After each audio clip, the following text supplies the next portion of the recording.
September 1793, 4 years into the revolution, and France is being torn apart. There is violent insurrection in the provinces and huge losses in the faltering war against Europe. In one blistering defeat, the British Navy takes the port city of Toulon. Europe is eating away at France's borders. France is the single largest country in Western Europe. It's the most populous country in Western Europe. It has been the great military power. And of course, when it entered into the revolution, a lot of its traditional enemies and also a lot of its traditional allies thought, aha, this is our chance to, not to carve a piece off of the actual territory of France, but certainly to enrich ourselves at its expense and to weaken it permanently. France is isolated in the whole of Europe. It's being blockaded by Britain. It's being attacked and invaded by Austria and by Prussia. The people of Paris are seized by a fear that the victory of the counter-revolution will lead to a bloodbath. Danton and Robespierre, the star orators of the convention, realize that they must boldly strike out to save the revolution. They convince their colleagues to institute a menacing new form of martial law. It is time for all Frenchmen to enjoy sacred equality. It is time to impose this equality by signal acts of justice upon traitors and conspirators. Make terror the order of the day. Thus begins a new chapter in the revolution, a period of violent repression called the Terror. In a remarkable reversal, the revolutionaries suspend the new constitution and all the rights it was to guarantee. Police spies scatter throughout the country. Anyone suspected of counter-revolutionary activity is rounded up, quickly tried, and sent to the national razor. The Reign of Terror was conceived as an emergency government. What they understood by terror was striking terror into the hearts of the enemies of the Republic, so that they would be either scared straight, as it were, or arrested and disposed of. The slightest suspicion can send anyone to the scaffold. Politicians who say a kind word of the defunct monarchy. Anyone who uses the formal monsieur or madame instead of the new form of address, citizen. The air is fraught with paranoia. Neighbors denounce neighbors. The incessant rolling of the death carts rattles through the streets of Paris. Execution is absolutely hanging over people's heads in the sense that we know in Paris there are police spies, and there are quite a few police spies everywhere, standing in bread lines, listening to what the women are saying, and turning them in if they don't like what they hear. You could be turned in not just for complaining about the high price of bread, but you could be turned in supposedly even for not being enthusiastic enough about where things were going and the successes of the revolution.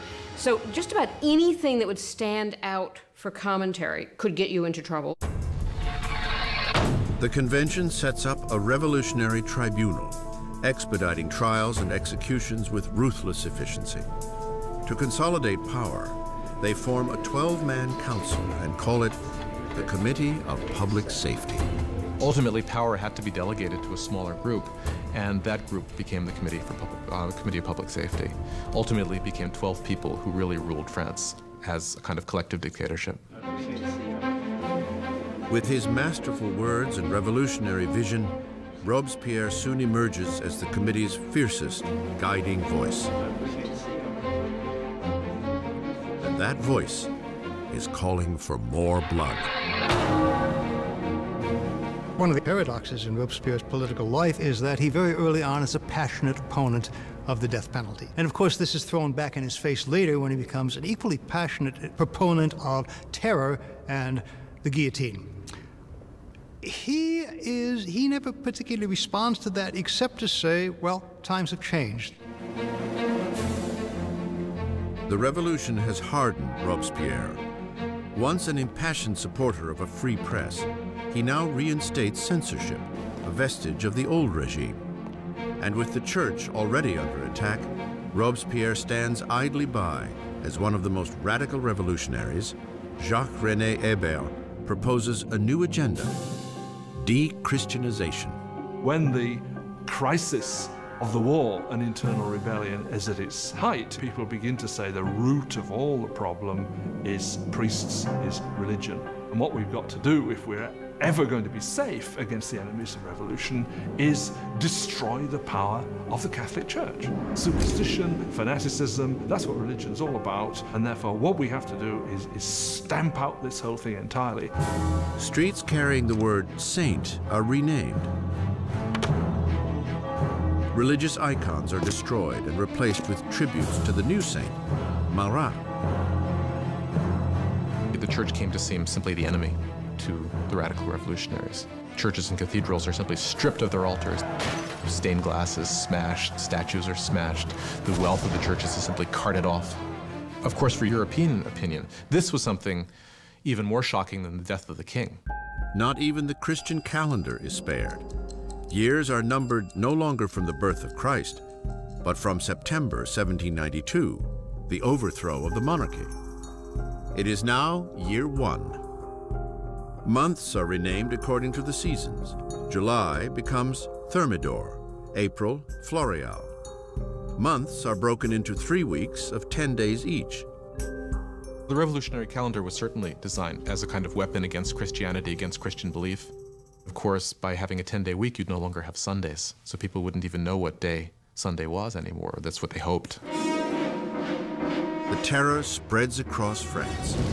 Insurrections are put down with a vicious, unrelenting cruelty.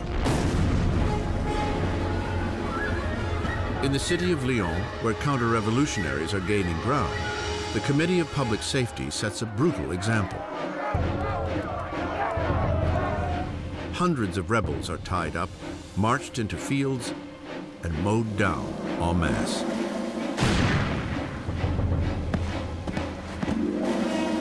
A region called the Vendée, in the west of France, has also become a counter-revolutionary stronghold. Rebels and priests are tied together and packed onto boats that are then mercilessly sunk. Up to 100,000 people are killed in the Vendée alone. In Paris, the blade falls at an ever more frantic pace.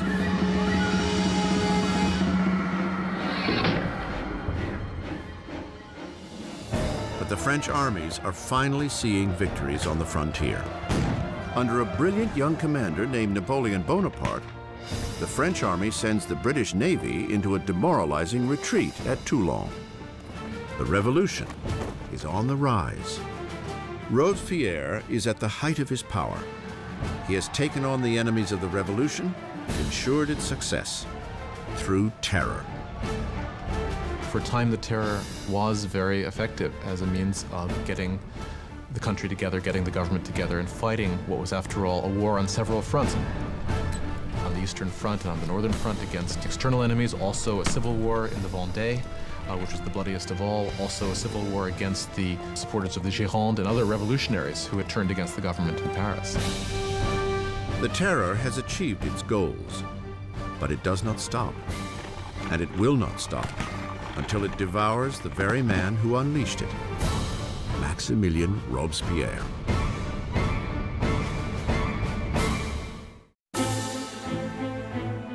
With the blood of the terror, Maximilien Robespierre has rescued the revolution.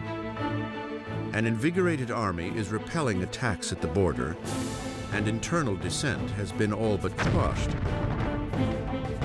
At the height of his success, Robespierre dreams up a loftier goal yet: to use more terror to mold a new kind of society, a republic of virtue.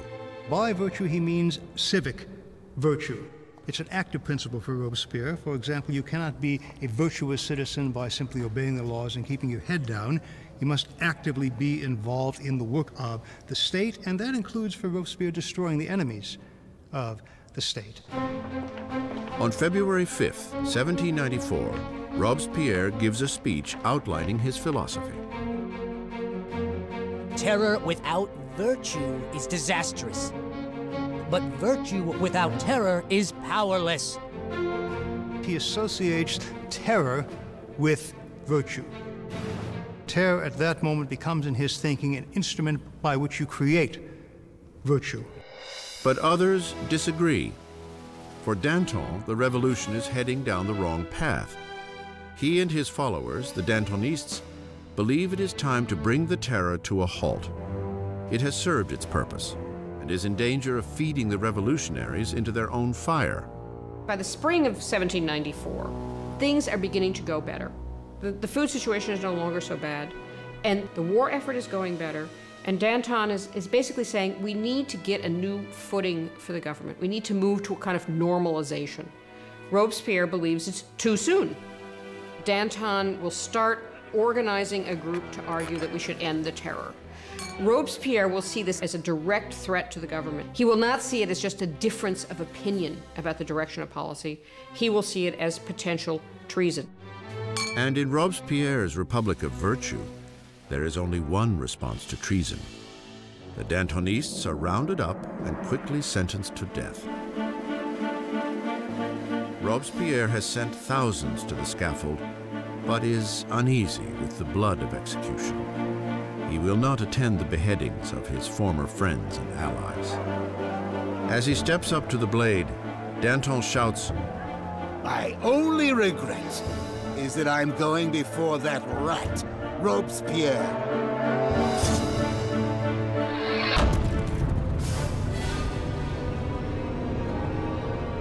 With the Dantonists out of the way, Robespierre launches France into an even bloodier, more horrifying period.